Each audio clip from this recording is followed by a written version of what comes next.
I'm Taylor Barr, your midnight DJ.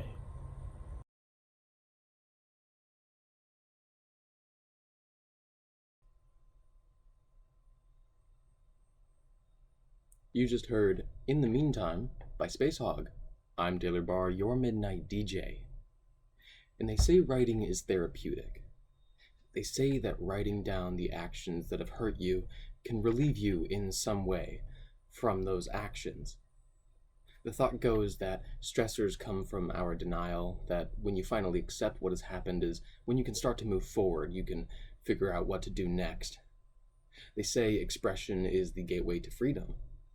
My expression is not free, folks. I have remembered, unleashed, and unlocked some truly dark secrets. Not about me, no, just about the world in general. I have accidentally uncovered what lay hidden in front of us. It looms over me every moment of the day. I'm aware of the fate that ills us, or at the very least will ill us. This was supposed to be therapeutic. This was supposed to be a way for me to get better, but it looks so far that it will only take me further down, further out, further, just further. I hope I learn things that no other human ever has. If I'm going to do this, I'm going to go all out, and any amount of humanity is not going to stop me. I would like to learn the old magic, the strong stuff. I want to learn from the gods or whatever it is they're calling themselves these days. Up next, I Need You by John Batiste, and after that, Everybody Hurts by R.E.M.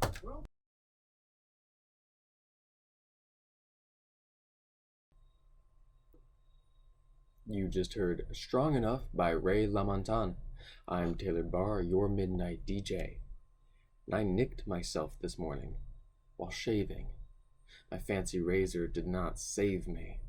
What's the point of a fancy, micro-adjustable, gold-plated razor if it doesn't protect me from myself? What's the point of shaving if I'm not going to have skin by the end of it? I yelped, and my fancy razor slid off my face and down into the drain. It popped. Springs flew everywhere. One shot right into my neck. And I shouted a hearty expletive, and I grabbed quick for the pieces. If any part of it fell down the sink, I was screwed. I wouldn't be able to finish my shave, and the razor was expensive.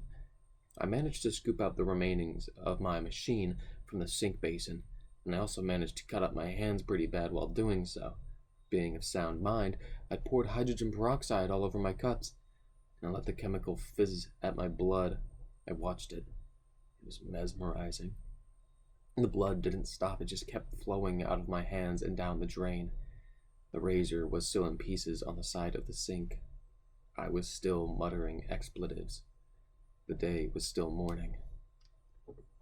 Up next, Wicked Game by Chris Isaac, a few announcements, and after that, Cold, Cold, Cold by Cage the Elephant.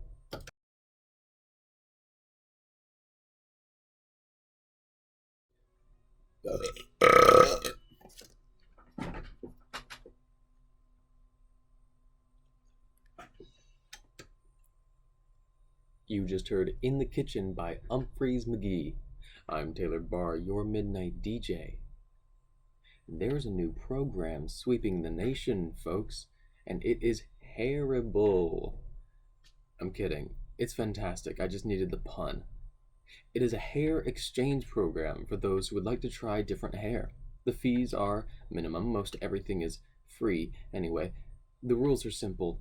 You grow hair yourself for free, cut it off, send it in, where the program volunteers will sort through your hair and make sure it is clean. They check for everything from lice to malaria, so the hair is safe. Don't worry. Then, they run it through a series of chemical baths that only affect living cells. Again, the hair is left completely alone.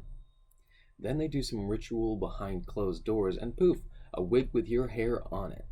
Now, you could pay the $10 to get your hair back and be stuck with the same old hair you've had for years, or you could opt out to let them take your wig. You would receive a complimentary wig that you can trade in at any time. Think of it like a tux rental, but instead of a tux, it's a wig of real human hair, and instead of renting it, it's pretty much free. There is a catch though. Wig returns are limited to twice a month, so be sure to grab the right one from the headquarters. I'd hate to go around with a dumb-looking wig for 2 weeks. Up next, The Adults Are Talking by The Strokes, and after that, Stepping Out by Joe Jackson.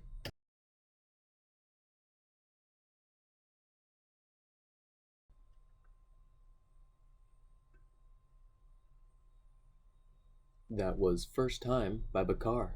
I'm Taylor Barr, your midnight DJ. 2 armies lined up across the river. They sit and stand and kneel on the shore, staring at the other side, assessing the other side. One soldier makes eye contact with another from across the rapids. Mistake. Now he knows that that person is a person. Now he will never be able to kill him. This is somehow a bad thing. On either side of the river there is a war we do not see.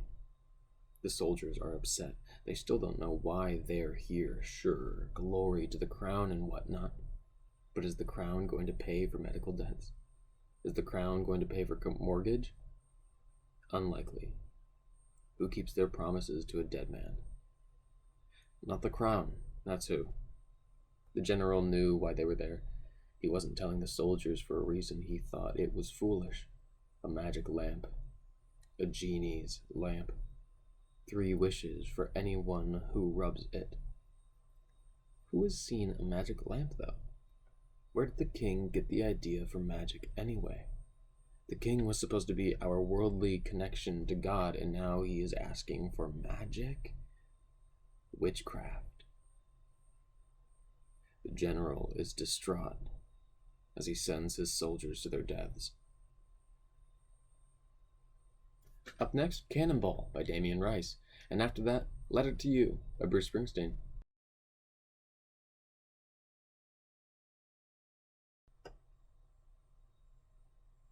You just heard The Let Go by L. King. I'm Taylor Barr, your midnight DJ, and I was invited to a dinner party tonight that I attended wholeheartedly. I brought one of my favorite wines, boxed. When I arrived at the party, though, it felt off, as if I wasn't invited.